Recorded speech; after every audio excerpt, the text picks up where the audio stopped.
Morning everyone. Lain pasingot today. Kape ta, kape.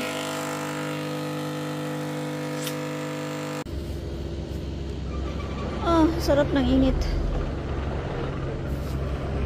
Wala na yung mga bangka dito. Nagtanggal kasi sila ng mga tulay eh. Nilipat na yung ibang bangka.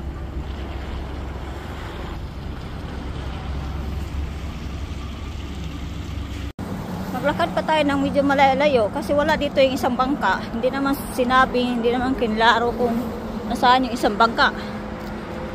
Bahala siya. Maglakad pa ako papunta doon sa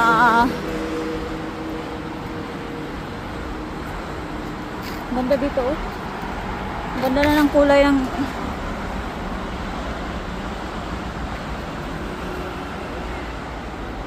pero dito ako, maglakad ako dito sa may araw.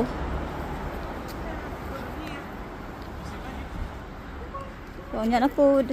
Ito yung Ginid Plage. Kita ko. Ginid Plage. So, maglakad pa tayo doon pa sa may, wala yung Gido eh, under maintenance. Dito pag summer, punong-puno. Ano, mga bata. Ito naman yung other area na ano, ibang area sa pagdakingan ng mga yate.